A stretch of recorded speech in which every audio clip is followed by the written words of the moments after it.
magic and mystery, two schoolgirls and their intrepid friends travel forth into adventure. This is Miss Moogle's Finishing School.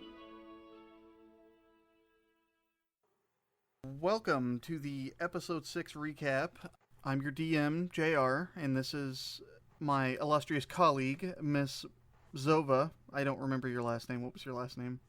My last name is Lunrill. Lunrill, that's right. Zova Lunrill, played by the wonderful Miss Melissa. It is me. So we're recapping episode 6 because a certain doofus, who shall remain unnamed, deleted his audio and could not recover it. That's so true. We're just recapping episode 6 and moving on instead of re-recording like we did, because I think we re-recorded an episode at some point. We did. It was early, maybe episode 2. Episode 2 or 3, yeah, we're definitely not doing that again. That was a pain in the ass. Yeah, it was just, it worked. It's just not the same. Yeah, because we already knew it was going to happen, so it was really easy to, get stuff that we needed. It was just silly. And then we skipped over some stuff because we forgot about it. Yep, and then, so we're just going to, whenever we do that, we're just going to move on and recap it, and hopefully, as we get better at this, we, don't do that, and don't let that ever happen again, hopefully. Fingers crossed. Yep, and then we also have an announcement towards the end of the episode, so stay tuned for that. But first, we're going to go ahead and we're going to recap and just kind of discuss episode 6. So at the end of episode 5, you girls were basically leaving Ms. Zova Lunrill's family estate after having some issues with her parents, and you guys were headed west in search of the soothsayer. We were. We left Pebblebrook Manor. We went and talked to the stable boy. His name is escaping me right now. Yeah, I don't remember either. He was your old flame. He was my old flame, and Diana talked to him and distracted him a bit. And Umi worked her magic and unlocked where the carriage was because he said that it was locked and we couldn't take it. So then we headed off towards the mountains. That you did, and as you moved west, you started to see a lot of clouds, and it became obvious as you went further that these weren't just rain clouds. And the further west you went, the thicker they got, and you started to see a statue built into the side of the mountain as you came upon the mountains, and that was where the smoke was coming from, and it was basically a giant sitting on a throne. And it was very spooky and eerie as you guys moved west. It was. You showed up at a small village at the base of the mountain, and you ran into Boris. And all the girls ran into a gentleman named Boris. And Boris was very nice and let us leave our carriage and horses to take care of, and he gave us some burros to go up the mountain on. Yep, that was very kind of him, because if you guys had failed that check, it would have. You guys would have had to fight. Yeah, but we're not girls. It would have probably been bad. Taught us more bad for them. She did. It would have probably been worse for them than you, but it's better that you didn't have to do that. Yeah, that's because now our horses are taken care of, and we have burros that can actually make it up a mountain. And you have burros. I love the word burro. I don't know why. I like their other name, but I shall not say it on this podcast. So you guys took these burros and you rode up the mountain. We did. And we got to a spot up the mountain that was clear enough that we could sleep because we were tired after a long day's journey. And we decided to take turns on watch. And I believe I took the first watch. You did. And it was spooky, but it passed for the most part without any issues. And then Diana took a watch, and I had a dream. I'm a little hazy on the exact details. At some point, we each had a dream or a hallucination. And then with Umi's watch, she ended up waking us up 2 times. We did hear the noises she did hear, but didn't lead on. You guys both told her you didn't hear it, which was kind of funny. Yeah.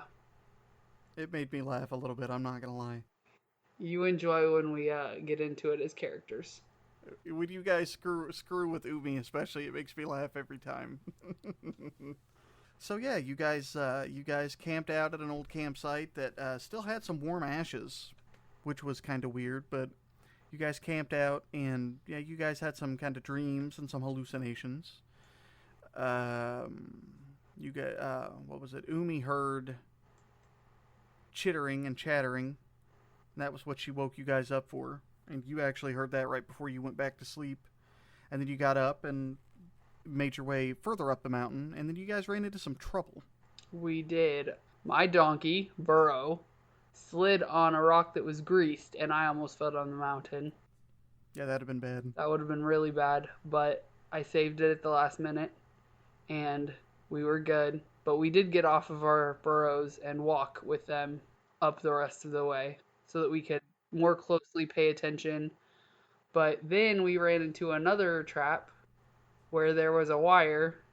Yeah, that one was a little bit easier to find and to deal with. It was a little easier to find and deal with, except for we stood there for a while and discussed how the best way to get around the wire or how to cut it, and then we just decided to step over it. Yeah, that was the longest part of the episode. Is you were like, is it something that's going to blow up, or is it just something we could step around? And that was definitely foreshadowing for the future on that one. That's true, and it's not like we carried scissors, so we couldn't just snip it. So It's not like y'all had sharp knives that you used to kill people or something. I don't know what you're talking about, killing people.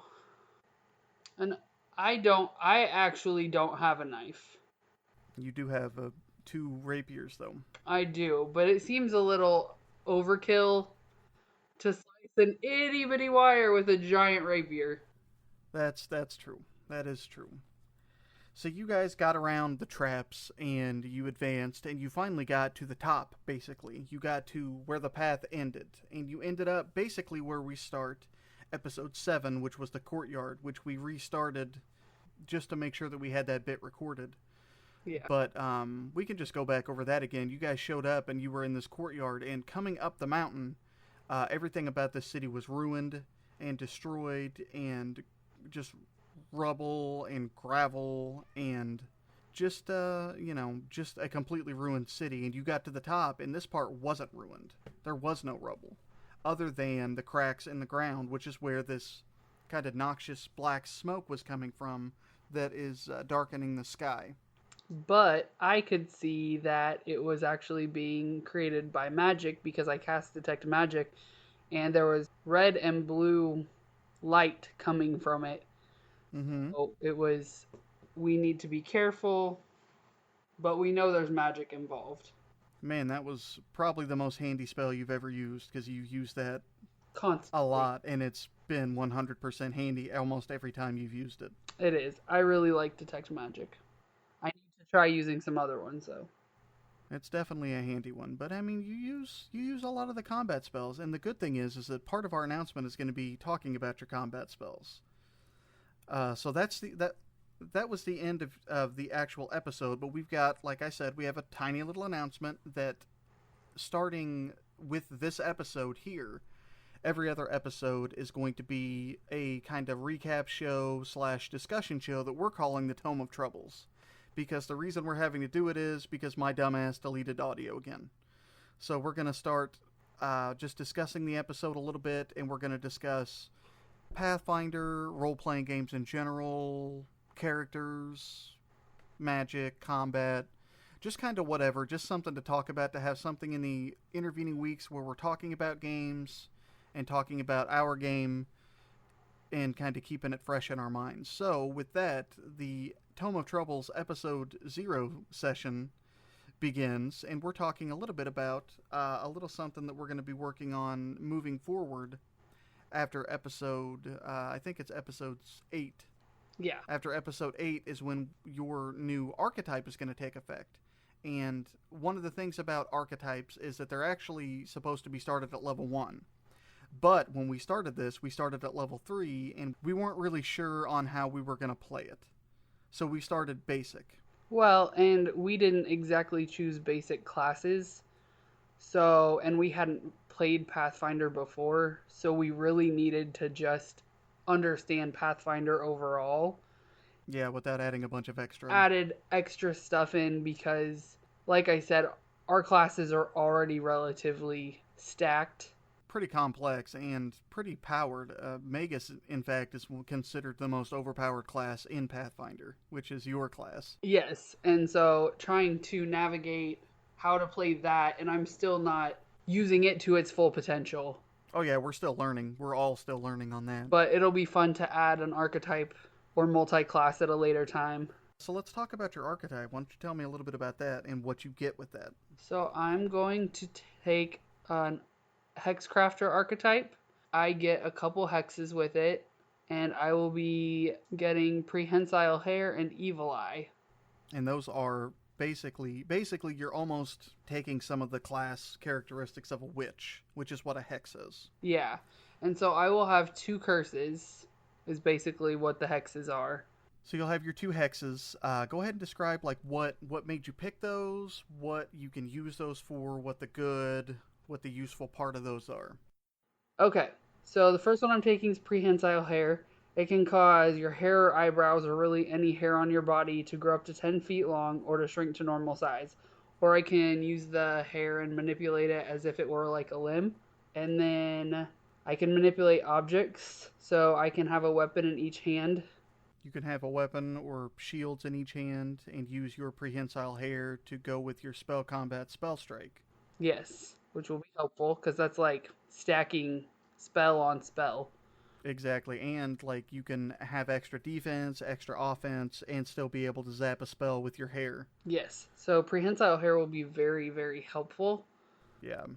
And then the other one I'm taking will be Evil Eye, and that causes doubt to creep into the mind of a foe within 30 feet. I have to be able to see them, but that's not typically been an issue in this campaign so far. Yeah, and I don't think anybody's went invisible or anything. No. And it does allow me to add a -2 penalty to either their AC, ability checks, attack rolls, saving throws, or skill checks. And I get to choose that. Man, and that's really handy. Helpful as well. Make them easier to hit, make it harder for them to hit you. They stack, so if you choose a -2 to hit to their AC, it just stays there. You get a pretty good amount of rounds with it, and you can just do it as a move action. And as a spellcaster, you don't always have to move. No. So you could be zapping multiple spells and hexing people, and you're just going to be wiping them out. I will be. It'll be fantastic. So that's very handy stuff. Prehensile hair, especially for a magus, because you have to have a free hand to do your spell combat spell strike, which is your most powerful attribute. Yeah. Of being able to cast a spell through your sword. That's going to add a lot of extra utility to that ability. Basically, a lot of utility to that ability. And my rapier is like super powerful, anyways. So. Yeah, you got a keen rapier, so you're critting on hits of 15 or more. Yep. Pretty powerful stuff. So yeah, did you have any other hexes that you were looking at on the hex list that you were considering taking? I was debating taking flight. I really want to be able to fly. There is a spell that I could get for that. So I will it just depends on how many more levels I want to take. Yeah, it depends on if you multi-class. Yeah. But otherwise, I can just take the fly. Yeah, if you get a few more levels and get a chance to take another hex, take flight too, and then you're pretty much set. I mean, those are the 3 most powerful hexes. There's also Charm, which was pretty strong that we discussed, but I think we ultimately moved on from. Yeah, I think we moved on from that. Yeah, I think you haven't really had many opportunities to use it. I haven't. And moving forward, it doesn't seem like that's going to be a big part of this campaign, depending upon how long it lasts. I would say we're probably going to get at least to episode 25 or 30 before this campaign's over. Okay. We're actually closing right in on the end of the first act. Now the question is if we find Miss Moogle or not. Yep, Miss Moogle, where she's at and what she does. Who that man is. Yeah, who that man is and maybe who Miss Moogle is, because you guys found out some crazy info on the upcoming episode. Make sure that everybody tunes in to listen to that. And with that, I think we're going to go ahead and call it quits. So thanks for being here with us today on our inaugural Tomo Troubles recap episode, Miss Zova/Melissa. No problem. And we will see you guys next week with episode 7 and the next week with the Tomo Troubles. So as always, everybody have a nice day and be safe. Bye.